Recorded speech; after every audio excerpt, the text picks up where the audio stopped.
This week I'm sitting down on Voyager with my good friend Chris. He has a research and development company for the marine industry. They work with a bunch of really well-known boating brands.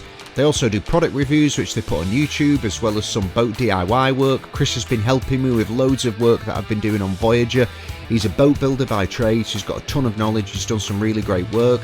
You can check out some of their content that they've put online on their YouTube channel, which is called Sail Hub, and he's going to be featured on a number of the videos that I've got on the Refit coming out soon as well.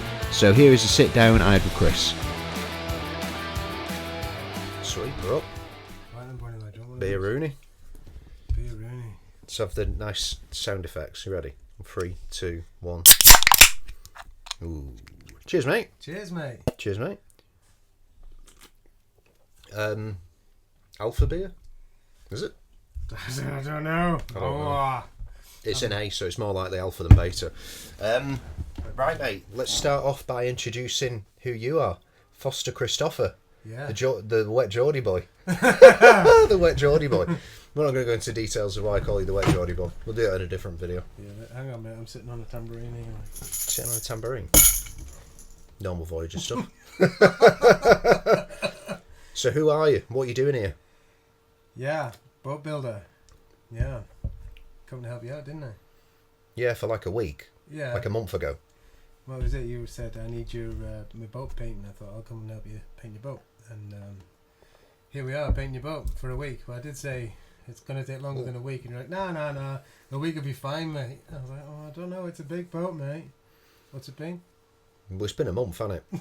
I mean, and we're still not finished. No, we're still not finished. No, best intentions. If the boat was in a tent and the weather was perfect and I had 10 arms, I probably could have got it done in a week. But none of that was the real world, so no, that didn't quite work out. No. But yeah, anyway, so right, just let's throw things back a bit so all these wonderful people who are listening know who you are. What do you do? Goodness me. Apart from fart and do boat work. Yeah, so it's a long, convoluted story, really, but boat building is, I guess, my background. That's what I spend a lot of my time doing, but videography is a big part as well.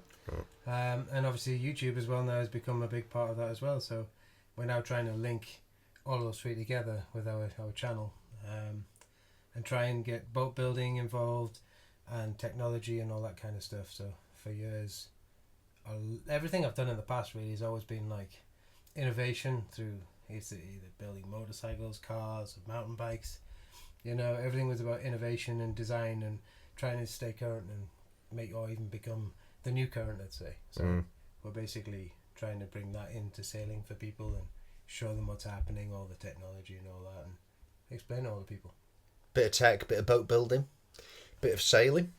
Bit of sailing as well, yeah. Yeah, there's not many people actually do. Like we spoke about this before. There's not many people doing that. People tend to focus on one or the other, but yeah, like integrating them into all three, like doing the technology and the sailing and boat building, like that's pretty unique actually.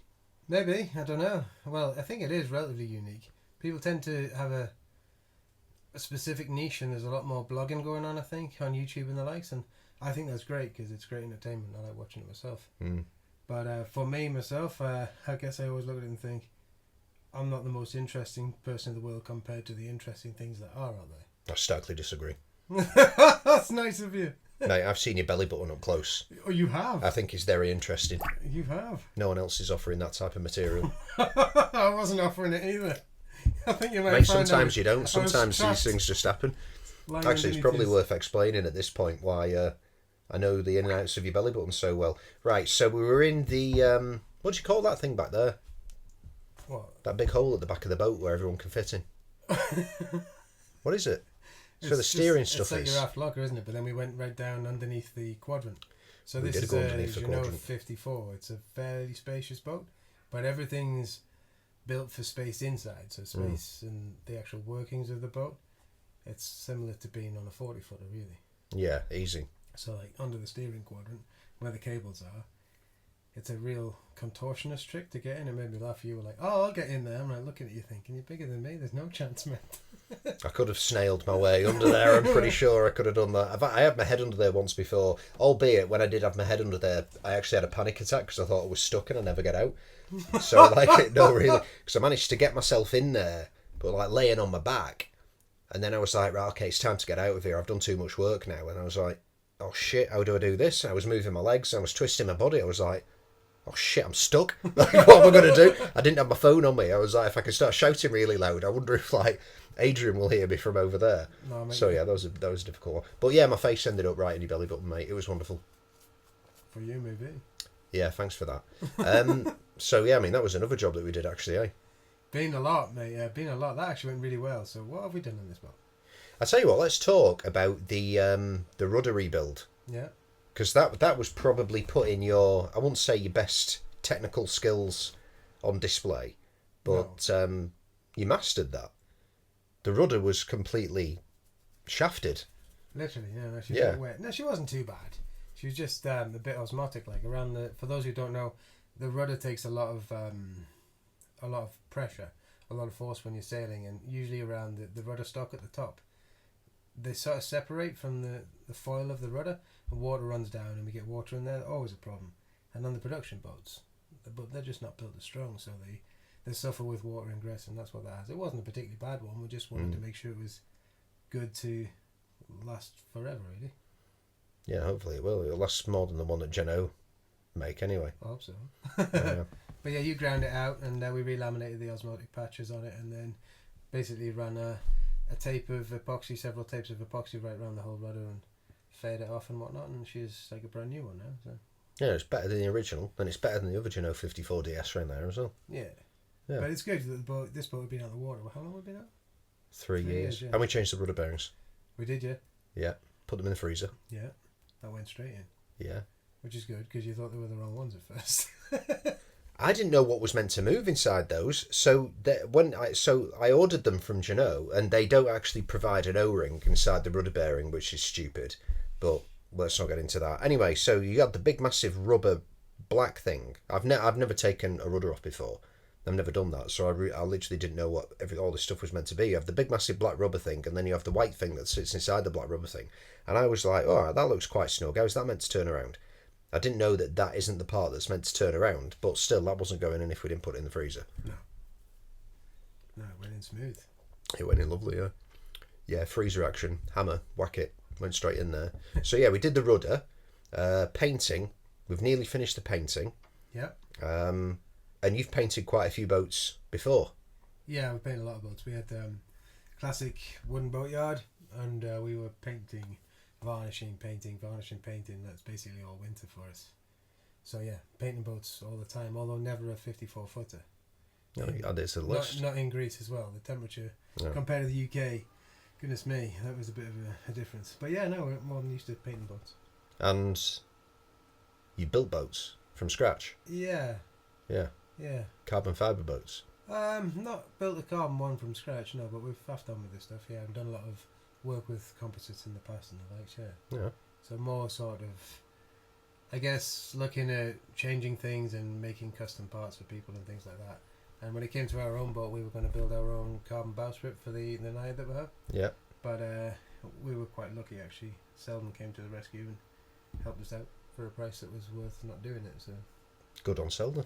yeah, they were good, actually. They were really good. Good stuff. It was really well made. So. I think my bowsprit's made of mild steel. I think it is, yeah. Yeah, it's quite strange. It's grey and rusty. Yeah. But I don't care. Right, okay, so we've done that. We've been smashing out the electrical today. So you basically, what did you do? You installed all the breaker switches for the MPPTs. Yeah. You wired up the 230 inverter charger, which was actually a hell of a headache and a challenge. Yeah. You smashed that out. That's one of those things, because you get, you kind of know the way that most of them things wire together, but of course you kind of want to see confirmation that's how it is for that particular model, and Renogy don't provide that confirmation. Renogy do not provide very much confirmation Or a at all. hint, to be completely honest. Just like, No. how would you install this? Good luck. Take a guess. To be fair, if you just do it the way that everyone else's is installed, it works fine. But you kind of want, it's an expensive mistake if it's not right. So thankfully that was your problem, not mine. Yeah, these are all my problems. So you dabble in a little bit of electrical here and there. Only when you have to. Only when you have to. Well, you had to these past few weeks. Exactly. I only came to paint. What have we done? Done all sorts, mate. We've done this, we've done that. We've cleaned all the through holes. Yeah, changed all the through holes. We're going to check on the keel bolts as well. Yeah, we'll have a good look at those. Yeah, what else? I don't know. I'm sure there's been a lot more than that. We got the main up. We fixed the furling for the head sail. Oh, the furler as well. Yeah, that's right. Yeah, man, there's been loads of stuff. We've actually forgotten more than we've probably done. And then we had our friend, good old friend JC round, Jean-Claude Racing Skipper. Yeah, international racing skipper legend. He did quite a lot of polishing actually. He did a really good job of that. Yeah, no, he's a real pleasure to meet. Really nice guy. And then you taught him how to varnish. I did, yeah. I did. A good student as well. Yeah. Yeah. You'll get a shout out here. Yeah. in his varnishing skills. Yeah, no, yeah. Joe, if he's not careful. yeah. We need to finish those ones off. Yeah. Right, okay. Right, cool. So we've done a shitload of work on this boat, and you're probably going to have to do a shitload of work on another boat. We are, yeah. Goodness me. Well, what boat's that? Yeah, so... yeah, no, Tell me. It's good. So we've taken on this project. It's a project that my wife and I want to take on for a long time. And that's, we saw this boat for sale 4 years ago. And long story short... You saw it for the first time 4 years ago? Yeah. Flipping out. So you've been dabbling around with this thing for a while. Yeah, we wanted to buy it, but we bottled it. All right. Because we didn't have the money and it wasn't the right time. And we just had too much else on to build a boat from scratch. I mean, it's a bare hull. The hull's not even 100% finished. It's probably 95% finished. Right. So... yeah, it wasn't the right time back then. We needed to do some sailing, and obviously I broke my neck as well. That wasn't too good, so that slowed things down. So that was basically why we didn't buy it. And it came back up for sale, and we bought it. So yeah, basically a rebuild of a boat. Well, not a rebuild, a complete new build of a boat. Yeah, apart from the hull that's not even finished in itself. Yeah, that's right. Yeah, so again, trying to push that innovation the whole way, try and make it more current than current, basically. Yeah. And just change the way that people think. Changing sailing, mate. Well, tell the world what boat it is. So yeah, she's a Birkenmeyer. She's a 39 Tonga or German 39. Right. Basically, just built to go pretty fast. Very little boat in the water. She's lift keel. Aluminium. Aluminium, yeah. Yeah. So basically, the idea is that we build this. So we're hoping to get it so that she in the future will be autonomously powered. And that basically it's capable of creating enough speed to create its own power through hydrogeneration. But we've obviously got constraints here, and some of them are we want to keep it a cruiser, a proper cruiser, comfortable, washing machine, plenty of water and a good range, not just 30 or 40 miles like a lot of electric boats are. Yeah. So, and of course sustainability plays a key part in that these days. It's like, it's not that I really want to be on the bandwagon, so to speak, but it's something that I believe in. I think when the industry is pushing innovation and pushing technology, that's where they have the money, that's where the industry is putting the money, and that's where the new ideas come from, and that's where people stretch the boundaries a little bit. So like hydrogeneration will increase because of that, and with that we can have lighter boats that go a bit faster too. It's an interesting one, hydrogeneration, isn't it? It's like, I mean, I don't know how much these things actually cost. Like, I've never really looked into them, but I've always thought of, like, when it comes to sailing, making it more sustainable rather than just like sticking a big diesel engine in there. It's got to be solar, or just like improving how solar panels work, or improving the storage capacity. But like, you're pretty interested in the hydrogeneration side. Yeah, I mean, I think solar's got its place. Solar's absolutely fantastic, but I mean, if you think about what kind of solar array can you have on this 54 footer, what have you got? You got a lot of solar on here. Yeah, kilowatt, but it's not much for a boat of this size. So you get a kilowatt on this. So even if you could stretch that to 2 kilowatts, yeah, you're likely to pull out 800 watts maybe. On maybe. A good day, because you can't angle everything into the wind because it's just not.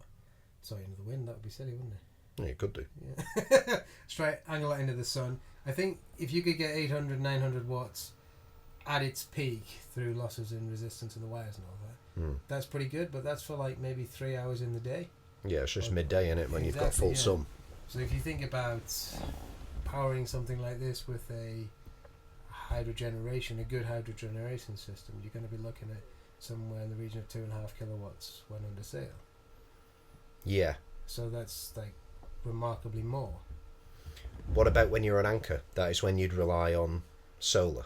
Yeah, I mean, for me, we don't tend to use much power. I mean, at the moment, the boat we've got at the moment is 33 feet, and we get by with 240 watts of solar. Yeah. And we don't need for any power, and we do all of our YouTube editing on that. We charge all our cameras up all the time.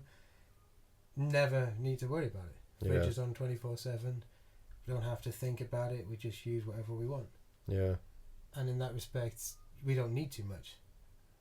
And yeah, I just think a lot of that boils down to how your boat's set up as well. We've had conversations in the past about, people put televisions on their boat and they do this, they do that. They put various other 240 volt appliances on the boat, let's say. I mean, of course you can get 12 volt TVs, and laptops and all that. Anything basically that needs power. A lot of people run it through an inverter, or you can rewire that, because usually you're going to end up with a DC input into it anyway. Yeah, of a lot of stuff, By having basically DCD step downs and one thing and another. Not necessarily marine ones, just small, tiny pocket-sized things. You can save yourself an absolute fortune in losses. Yeah.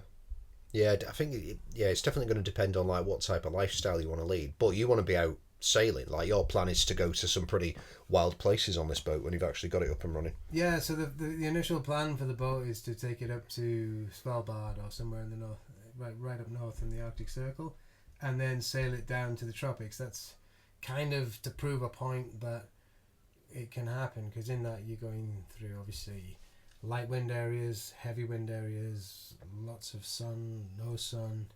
You're basically throwing everything at the boat. And the reality of it is I'm not entirely sure if it's going to work. I'd like it to work, but at the same time, if it failed, I'd be really happy about that, because it gives us a place to work. Yeah, it's stuff to improve on. Yeah.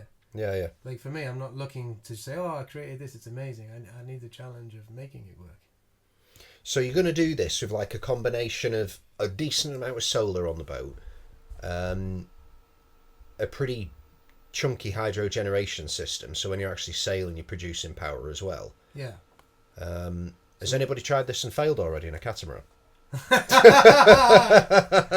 Yeah, no names mentioned there, Mr. What's his name again? I don't know. Let's not mention his name there. Kimmy Jeanneau, something like that. Yeah, I don't know. Kimmy Jeanneau. Yeah, but why did he fail? What happened there? Well, I don't know. It's hard to find out the absolute as to why, but like for me, I would put it down to hull shape, but that's just my thoughts. Did it on a catamaran. Was it a 47? What was that boat? An outrunner. Outrunner 47. So it's basically a 50-foot cat. Very fast boat as well, but I think the thing with the cat is when the wind's not exactly where you want it, it's an uncomfortable motion on the beam. Oh, yeah, for sure. And that's kind of like Atlantic crossings and the likes, And so he set off on a circumnavigation, and from what I understand, he didn't get past the Balearic, and let's say the Canary, sorry. That was piss poor attempts at a circumnavigation. Well, it is, yeah. I think I have a book by him somewhere actually in this boat. Well, yeah, he's Sure I do. a legend, to be fair. Like. Yeah. So but when was this? This was quite a while ago, wasn't it? No, it was only last year. Was that last year? Yeah. 2022? I think so, yeah. Oh crap, I thought it was earlier than that. No. So I spoke to Ocean Volt, who provided the motors for it.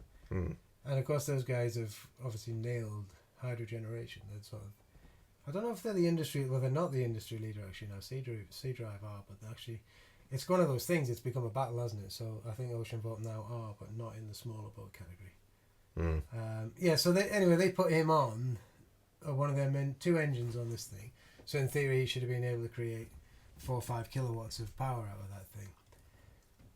But I think when you've got a cat, especially one of those boats which is like a performance cruiser, there's not much boat in the water, so that the actual prop isn't very deep.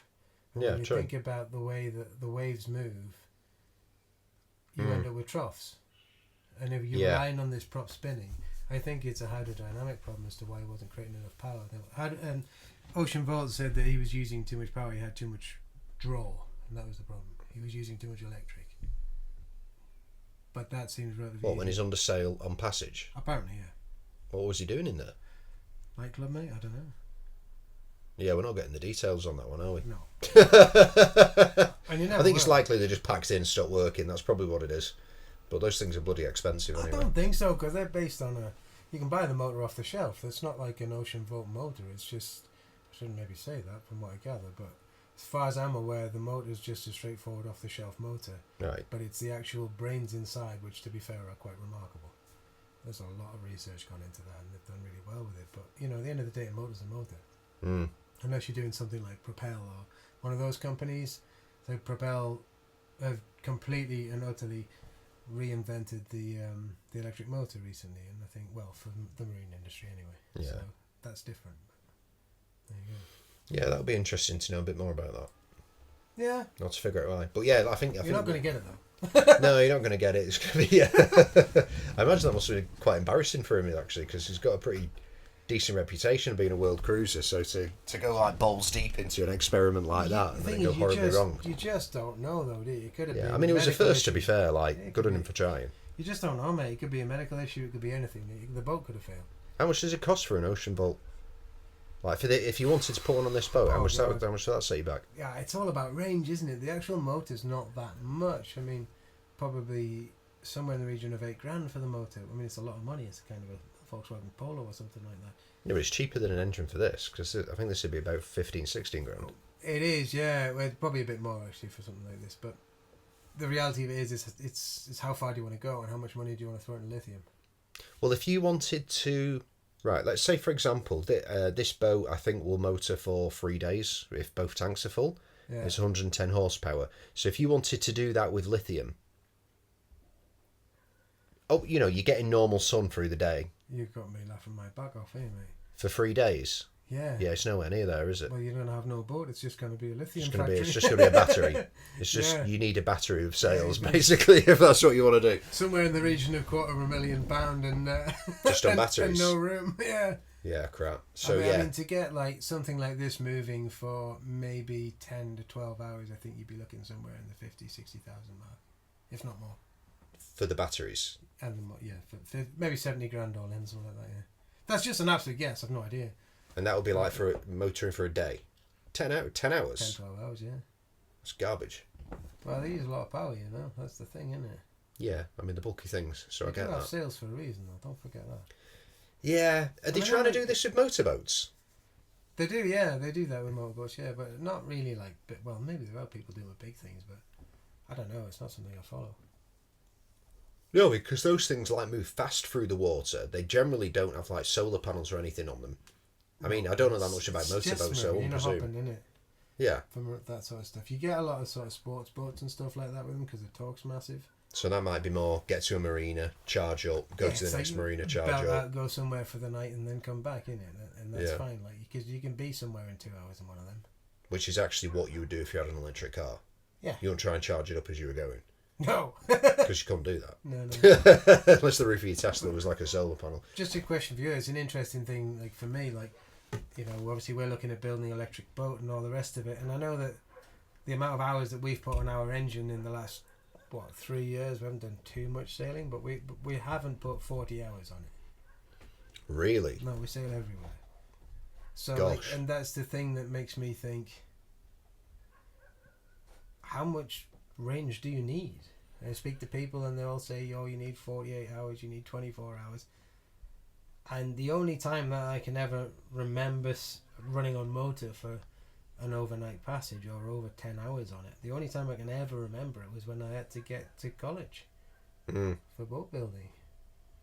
I had to come from the northeast down to Lowestoft to the good old International Boat Building Training College, and I had to get there in a couple of days. So I had a motor. Yeah, I mean, if you can wait out for the wind, I mean, that's what you meant to do on sailboats, really, isn't it? I mean, it is, right? Otherwise you just have a motorboat. Yeah. But so, range, I don't know. It's an interesting thing. Right, talk a bit more about your boat, because, like, other than it, having a hydro generation power plant in there and, like, solar panels and lithium, I presume, what are you actually going to do with this? Because it's a bare boat. You've just got an aluminium hull. Yeah. And you've got a few ideas to take it. We've got a few ideas, yeah. I mean, tell me about them. Where do you start with that, mate? It'll be good to know. Yeah, so the boat was, it's a really interesting boat. It's a German yacht boat, started it, and they were a really innovative company, so they were already into going fast and the potential hydrogeneration in the future. It's a performance cruiser. Yeah, performance kind of. cruiser. Yeah, Yeah. super fine entry. Hopefully she'll get on the plane quite quick. So she's twin ruddered, like I say, lift keel. That's quite important for us. Obviously, we like to go into shallow anchorages, but for us, the main thing is to reduce wetted area downwind for speed. So we can lift the keel when going downwind. But yeah, like silly little things. We want it to be comfortable. We want it to be as comfortable as it is to live aboard, because when we set off to sail, we want to be on it full time.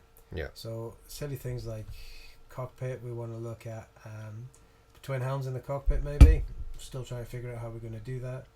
So that's a lot of fabrication with the aluminium work there. So it's single helm. Is there actually a helm station in there at the moment? yeah. Right, okay. It's And you got want a to helm cut that station. away and put 2 helms in? Yeah, I mean there's a helm station, but none of the steering system's there. Well, it's there, the rudders are there, the linkages are there, but nothing's attached. So Right. I think we'll take that out, go twin helm if we can, and then we want to put like a solid dodger on it to run the main sheet on. Yeah. But I think we're going to do that with a composite. We're not sure which one yet. There's a number of organic composites out there at the moment, which has become a bit of a buzz, let's say, at the moment. So just use one of these companies to provide the fabrics and create a sustainable alternative to fiberglass. Now, of course, we could just weld an aluminium one on there, Mm-hmm. but it's not really. The whole point in the project is to show people things that are changing, things that they could use, things that are happening. Alternatives. Yeah, so use them Yeah. alternatives and test them as well. And the main sheet's a pretty good test, I think. Yeah. So yeah, that's good. Well, yeah, I mean, that'll prove the strength of it, definitely. I hope it works. So, like, the biggest... other than the boat has got no mast, it's got no rig, it's not got anything like that, you're going to have to try and source something like that. And Yeah. you want to go carbon fibre. Yeah, or sustainable, or some sort of sustainable carbons. Potentially a carbon which can be recycled would be important. That's become a big thing in the ocean race and the likes. In fact, I think they're getting. That's probably just because they break so many of them. Yeah, probably, yeah. Yeah. Yeah, but to know that you have that is good. It's not that it's a necessity, but I think it's kind of silly now to build something which can't be reused. Yeah, I'd Because say so, yeah. everything gets broken and people say, oh, no. But, I do a lot of rigging and I think about, I've seen booms folded in the middle. We see masts that are snapped in half. And like, well, things break. That's how it Yeah. is, Nothing lasts forever. Yeah. But, okay, so other than, like, the mast and all that type of stuff, the biggest job has got to be making the boat twin helm. In terms of, like, one singular project on that boat. Because repowering, I wouldn't say repowering it, powering it is relatively straightforward. More or less, if you're electrifying your boat, it's just motor batteries. Yeah. That's an easy part. Yeah, sure it is, yeah. So the twin helm thing, Twin helm thing, yeah, no, it's going to be good. There's going to be a lot of cutting and grinding. And I've never seen anyone do that. well, we'll have a go at it. You can come and join us. You can do it. I'll just do that part of the job if you want. Mate. Yeah, no, I'll just it's take good. that over. It's we're gonna the cockpit area is pretty good and it's quite spacious, but it is still just a 40-foot sailboat, so it's not massive. So you're working it in a manner that we can actually still use the boat and have somewhere to sit at anchor and enjoy that is going to be tricky. But I think we can do it. But the biggest concern I have is we either lose the sort of bathing platform off the back, which is also where you keep the dinghy on that boat. I mean, it's not a full width dinghy. It's only about 40 centimeters, so you Right. put a tube on and lift it up. Yes, I don't really want to lose that because I don't want davits hanging off the back and all that kind of stuff, because we're trying to keep the weight down as much as we can on everything. Yeah. But still remain a cruiser. So yeah, it's going to be tricky getting that cockpit space and doing all that. And apart from that, once we figure out where it's going to go and we weld in the turrets and whatnot, it's just a case of running cables. Yeah, but it's cool that like you have the knowledge base to be able to even consider doing something like that. That's just boatsman. Anyone can do that. I don't think so, mate. I don't think so. Yeah, no, doing that is a bit more of a challenge. Like, I mean, well, you're able to weld and the boat's aluminium. Like, I can weld, so I'd probably have a stab at it, but I'd need a few drawings. Like, I need a tutorial. It's not the type of thing I could just look at and go, yeah, I'll just do that. No, it's handy. It's handy, mate. It's handy to be able to do that. I mean, that came from years of fabricating and stuff. We started building mountain bikes back in the day, raced those things, and a bunch of guys took them to the World Cups and stuff. So yeah, they were, people did laugh at us back then because we were innovating the bikes and whatnot, changing the head angles with a bunch of guys that were like right into it. But yeah, it's so funny. Like the bikes just used to break all the time, but eventually things got better. You've broken your neck twice. No, just once, thankfully. Just once. I broke my back twice though. Oh, you broke your back twice. Pretty good on a bicycle, huh? Always biking or climbing as well? No, a bit of climbing and that. I didn't really hurt myself too much climbing. But bikes. I'm good at bikes and motorbikes. I mean, you're good, but I'm better at falling off them. I was going to say, yeah, you're good, but you break your neck and your back every time you go on one. Yeah. Or maybe that's what you do if you're a really good biker. Maybe you just break your back all the time. Yeah, I don't know. No, that's the problem, innit? When you crash going faster, you crash harder. Yeah. So what's the plan for this year? So you've got your Sail Hub stuff going on, which is really cool. So that's like R&D, new projects, meeting people as well, actually, because we did one for Sail Hub like a couple of weeks ago. Yeah, with Elena and Ben. Yeah, no. Lovely German couple. Those Elena and Ben. Elena and Ben. Yeah, they're a really nice couple. Lovely guys. Cat versus Mono. Yeah, that was a good. Actually, I'm going to shout that out. So anybody who's listening, go to YouTube on the Sail Hub channel, and there's a video on there of a bunch of drunk people having a debate about which is better, a catamaran or a monohull. Yeah. And we won. Basically this space last week. Yeah, it was literally, I was sat in this position, you were sat in that position. Oh no, boy was here, the athlete boy was here. He was, yeah. Yeah, Maggie's nephew? Godson. Yeah, godson, yeah. Maggie's got loads of children. Yeah, children of God. So, yeah, we did that. So you're going to be doing more stuff like that on there as well? Yeah, so we've got a really cool one coming up. So we did a sort of an interview on this girl who's absolutely awesome, actually. Quite a young girl, and just set off, bought a boat. Grew up on a boat, actually, and then she ended up working on a boat, and she wanted to be her own captain, and bought a boat, sailed it right round from South Africa on the east side, around the Cape, and then up to Brittany and whatnot. And she did all this solo on a boat with absolutely no electronics and all that. She's an absolute legend, like. So we bumped into her in the boatyard and had a good chat and helped her out with the boat a bit, and decided to do a little mini documentary on her. So that's super exciting to get that one out soon. Yeah, that's sweet. Yeah. And then I don't know if we should talk about the other documentary that you're going to be making. No, maybe we won't. I think we'll leave that for a little while. Well, you can if you want, but I think it's maybe a bit early. No, you can announce that one, because we probably won't do it justice. Anyway, Chris is going to be making a documentary with a very accomplished female sailor. Yeah, very accomplished. So accomplished that we named the final coat of paint after her. Yeah, we did. She might think that's quite strange. I might have to explain that. Bollocks. Anyway. Rather you than me, mate. Yeah. Fair enough. All right, man. Tell people where they should go to get your information and stalk you. Where can people stalk you online? Yeah, for stalking us, it would be Sail Hub is the YouTube, and we have Instagram is Sail Hub channel, because someone else stole Sail Hub. And who did that? I don't know. What, they stole it or they took it first? I don't know. I think they took it what first. Happened? I don't have to ask Jenny, man. They took it first? I don't look at that. Oh, fair play if they took it first. Maybe we stole it off them. Yeah, maybe you stole it. Oh my goodness. That makes me feel pretty good, actually. No. You should feel horrible. Yeah, and that's it. And sail-hub.com. That's where we've got our website. Yeah. And where did they go to find photos of your hairy belly button? You. Other than my locker. Just you, mate. Just me. I've seen your phone. I don't know if I took any photos of that, but if I didn't, I'm going to get us one tonight when you're sleeping. That's for sure. Right, mate. Cheers. Cheers, buddy, lad. That was a good one. Ching ching. Ching ching.